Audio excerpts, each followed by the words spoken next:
I've been a registered nurse for 16 years, most of them spent in the Neurological Intensive Care Unit at St. Matthew's Medical Center in San Diego. I've seen patients come back from brain trauma that looked impossible on paper. I've seen people who were declared unresponsive start blinking on command weeks later. You learn to never use words like hopeless or miracle in neurocare. They're both overused and poorly understood.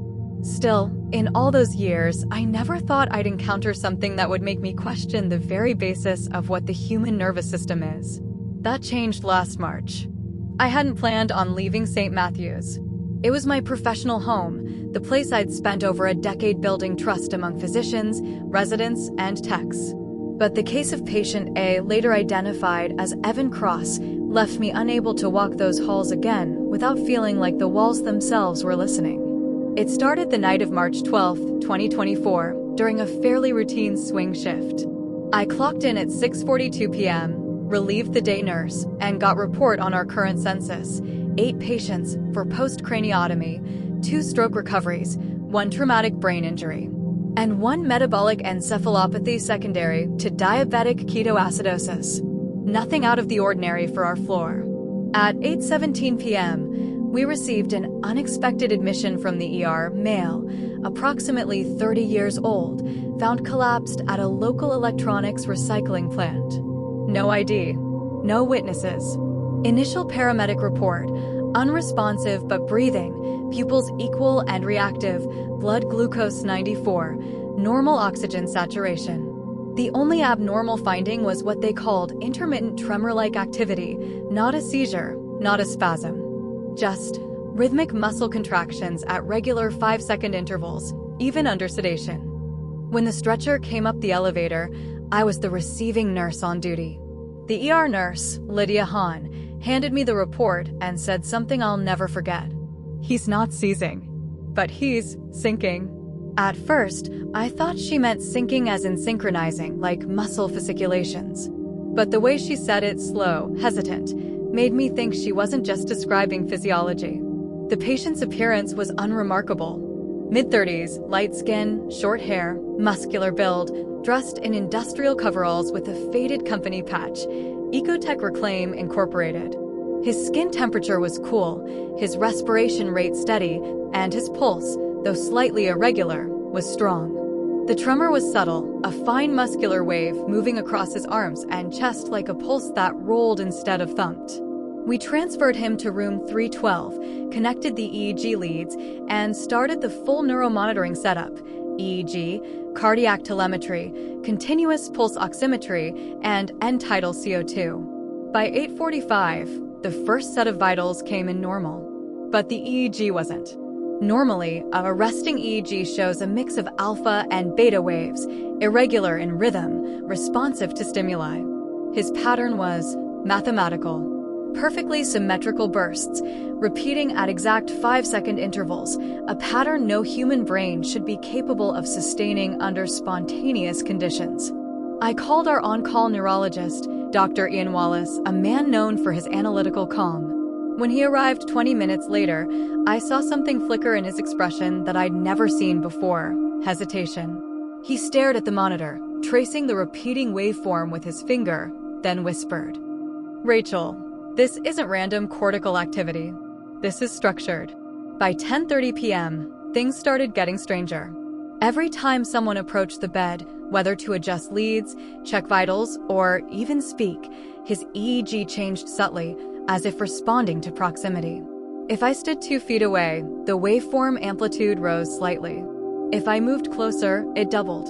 It was as if his brain knew it was being observed and reacted to it. We initially assumed electromagnetic interference, but all grounding checks passed. We isolated his equipment from the main power grid, ran it on a backup battery, and repeated the test. The pattern persisted. That's when Dr. Wallace asked me to dim the lights. The moment the room fell into low illumination, the rhythm changed again. The 5-second interval shortened to 4, then stabilized at 3. His heart rate synchronized to it, exactly 20 beats per minute times the interval frequency. It was as if his entire autonomic system was recalibrating in real time. His brain's controlling his metabolism directly, Dr. Wallace muttered. but that's not possible. By midnight, our curiosity turned to unease. The blood work results came back. Normal white and red cell counts. Normal electrolytes. But his serum glucose and lactate were both near zero, values incompatible with consciousness. He should have been comatose. Instead, he was breathing calmly, his eyelids fluttering rhythmically with the EEG pattern. I did another neurocheck at 12:18 a.m. When I shined the pen light into his pupils, both constricted normally. But as I withdrew the light, I swear his pupils dilated in sync with the EEG spikes, as though his brain and body were communicating through an unseen feedback loop. Then he spoke. Barely audible, lips barely moving. "Don't stop the signal." I froze. I looked at Dr. Wallace, who'd been typing notes. He said, "What did he say?" Before I could answer, the EEG spiked, a perfect harmonic resonance pattern, and the lights flickered. The room went silent. The cardiac monitor froze mid-beep, showing vitals frozen at 73 BPM, 98% O2, as if time itself had paused. Then, just as suddenly, everything resumed. He was transferred to the neurocritical observation wing for continuous study. I stayed on overtime to observe. The night was quiet except for one thing, the tremor. It had spread. By 3:15 a.m., every muscle group on his body was displaying low-frequency microcontractions, perfectly symmetrical from head to toe. His body temperature dropped from 98.2 degrees Fahrenheit to 93.4 degrees Fahrenheit, but there was no shivering. He wasn't compensating. He was stabilizing, like his metabolic rate had shifted into a different operational mode entirely. Dr. Wallace ordered a full metabolic panel every 2 hours. At 4:30, the second set came back. Lactate, 0 millimoles per liter.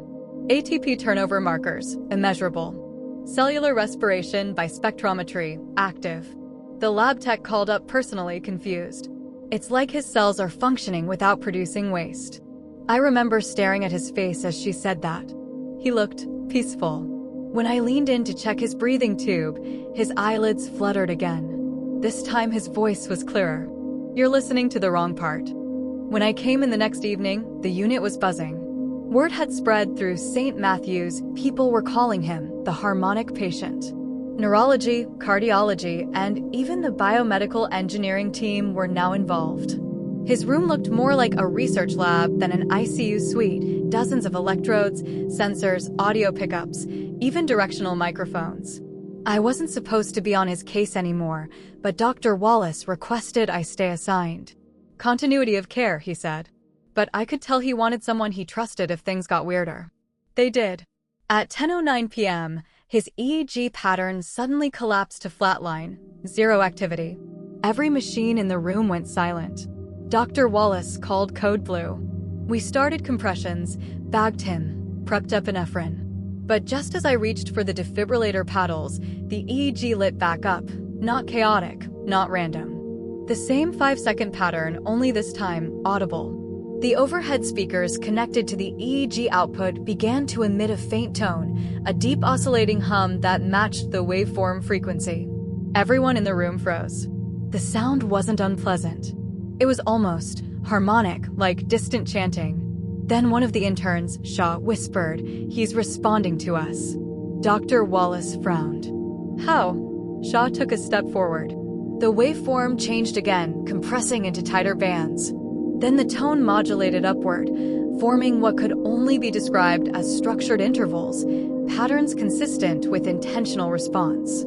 "He's communicating," I said. Wallace nodded slowly. Through resonance. That night changed everything. Over the next 4 days, we recorded dozens of anomalies. The EEG responding to ambient sounds.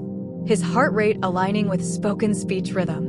Microvoltage changes on the monitor corresponding to phrases, not random noise.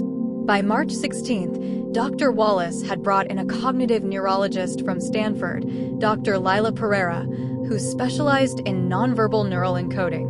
After 30 hours of analysis, she concluded the EEG wasn't merely reactive, it was expressive. The waveform contained harmonic frequencies corresponding to phonetic language structures, like a neural form of Morse code. But when the data was decoded, the message chilled us. No more signals. I am converging. At this point, I'll pause and say something I couldn't bring myself to include in my official statement, because this part doesn't fit into the patient record or the hospital's chain of evidence. After that message appeared, the hospital power grid flickered 3 separate times. Every piece of monitoring equipment in room 312 went dark except the EEG.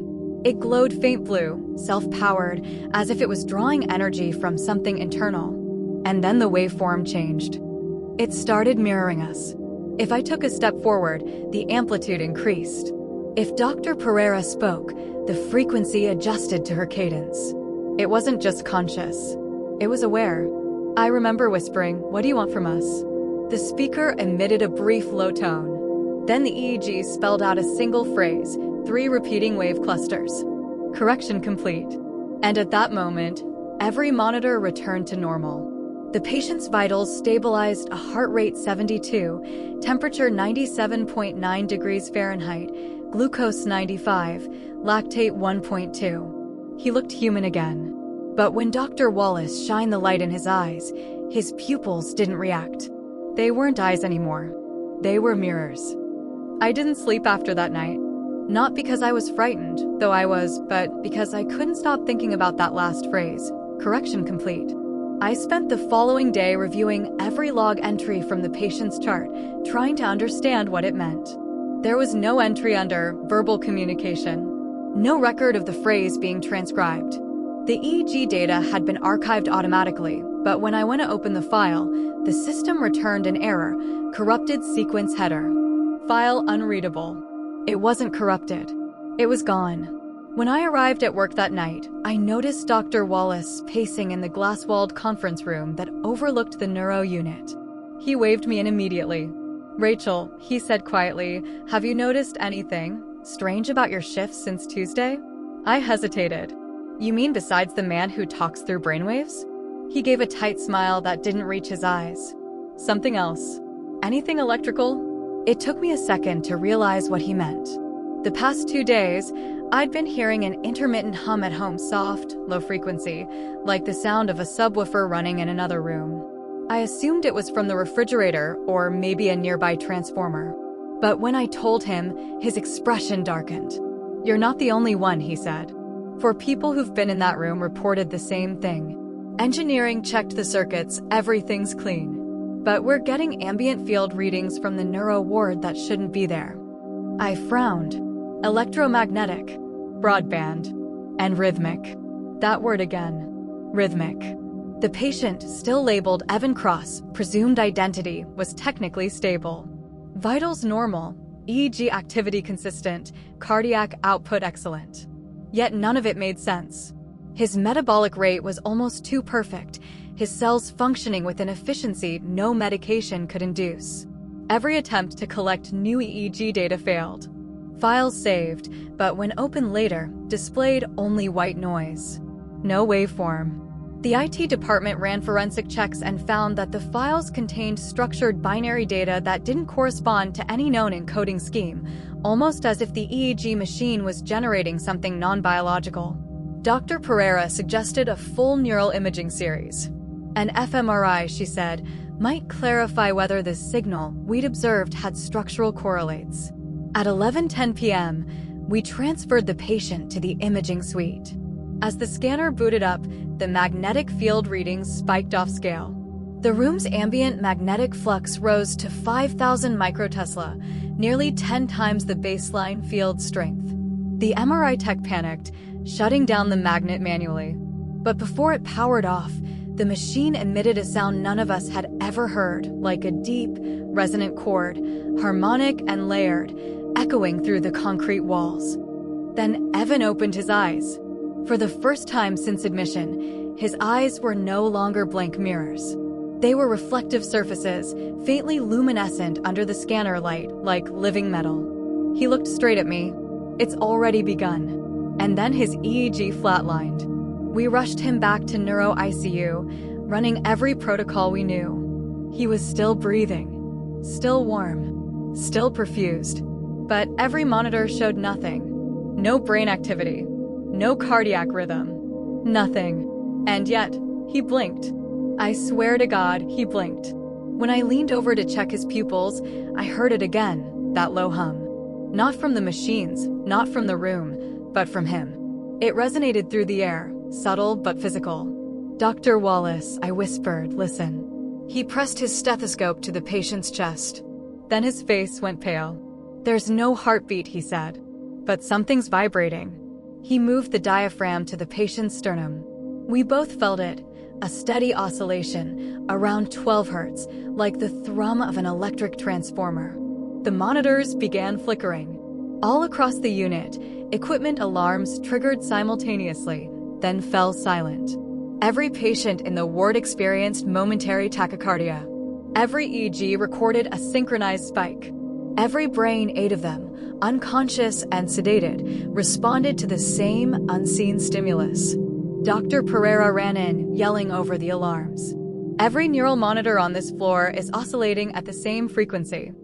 I remember the silence afterward more than the noise. When it ended, the monitors returned to baseline. Evan lay still, his expression neutral. But the EEG that had flatlined seconds earlier suddenly displayed a slow, rising waveform.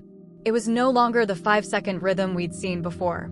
It was faster, 3 hertz, almost like a delta wave, but perfectly symmetrical, building in amplitude. Then a single word appeared in the machine's text overlay. "Adaptation." I backed away instinctively. Dr. Wallace crossed himself, a man who hadn't been to church in 20 years.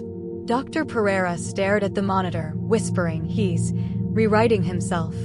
I didn't go home. None of us did. By dawn, the story had reached administration.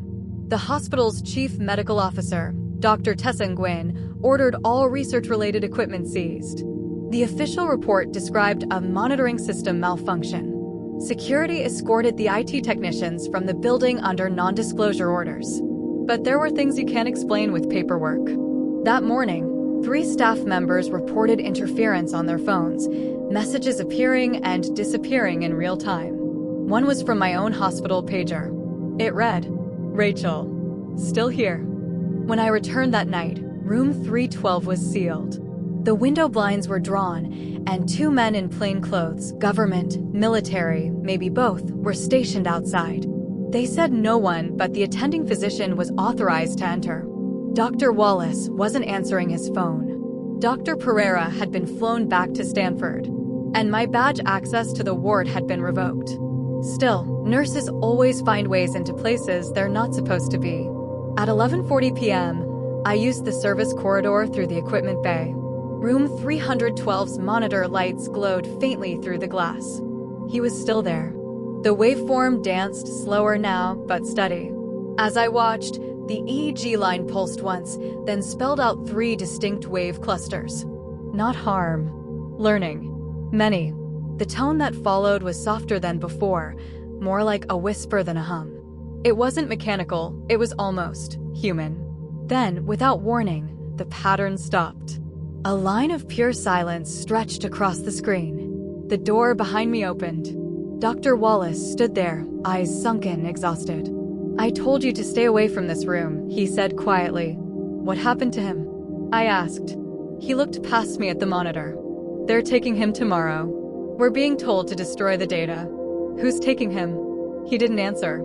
He just placed a folder on the counter, handwritten notes, EEG printouts, and an audio spectrogram labeled cross_sequence_alpha_02. "Don't lose this," he said. "If you ever start hearing the hum again, you'll know it's not just you." I woke up in my apartment to the sound of the hum. It wasn't faint this time, it was in the walls, vibrating the picture frames. When I checked my phone, there were no messages, but my health tracker showed an odd metric, heart rate variability oscillating at 3.0 hertz. The same frequency as Evan's final EEG pattern. I called the hospital, but my access had already been suspended. When I tried Dr. Wallace's number, it went straight to voicemail. Then, as I sat in the dark, my kitchen light flickered once, exactly every 3 seconds. The same rhythm. 2 days later, the local news reported that a patient had been transferred from St. Matthew's to a federal research facility following an incident involving malfunctioning neurodiagnostic equipment. No name was given. No follow-up story ever appeared. But within the hospital, rumors spread.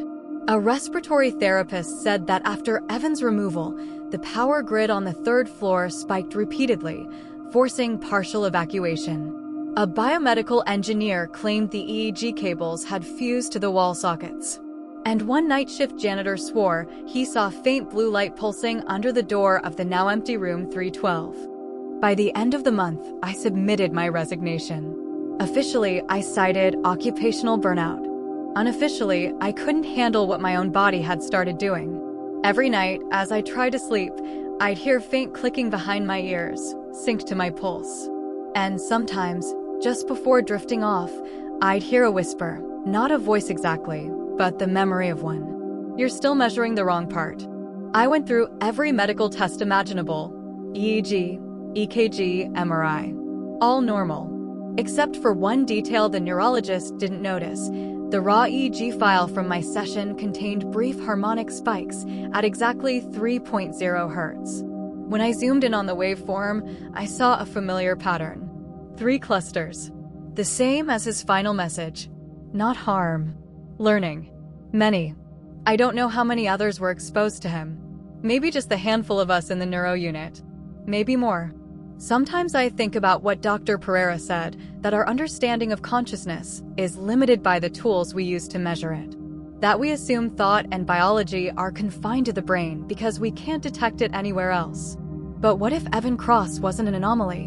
What if he was the beginning of something, an adaptation of the human nervous system to a frequency we simply don't have the senses to perceive? I've tried to ignore the hum, to convince myself it's stress tinnitus, or anxiety, or coincidence. But every time I walk past a hospital, or even a power substation, I feel it again, resonating faintly behind my skull, pulsing like a living metronome. Sometimes, late at night, when everything is quiet, I swear I can hear others. Faint, overlapping tones. Some near, some far. A collective rhythm. I used to believe the human nervous system was a closed circuit. Now I'm not sure it ever was.